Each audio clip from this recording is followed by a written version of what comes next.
Peoples party को Balochistan, KPK और पंजाब में कोई सीट ना मिल सकी और ये इमरान खान की फतह है कि इन दो खानदानों को उसने मखसूस सूबों तक महदूद कर दिया। इनकी सियासत को उनके सूबों के अंदर ही कैद कर दिया। पीपल्स पार्टी को बलूचिस्तान, केपीके और पंजाब में कोई सीट ना मिल सकी और ये इमरान खान की फतह है कि इन दो खानदानों को उसने मखसूस सूबों तक महदूद कर दिया। इनकी सियासत को उनके सूबों के अंदर ही कैद कर दिया। पीपल्स पार्टी को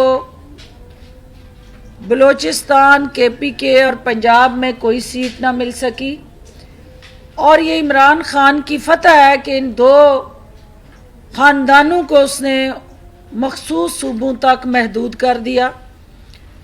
इनकी सियासत को उनके सूबों के अंदर ही कैद कर दिया। YouTube पर गुगली टीवी देखने के लिए youtube.com की सर्च बार में गुगली टीवी टाइप करें। गुगली टीवी के पेज पर सुर्ख रंग के सब्सक्रिप्शन वाले बटन पर क्लिक करना ना भूलिए। YouTube पर अपलोड होने वाली वीडियो से बाखबर रहने के लिए बेल आइकॉन पर क्लिक कीजिए। आपको हर नई आने वाली वीडियो के बारे में नोटिफिकेशन मौसूल हो जाएगा।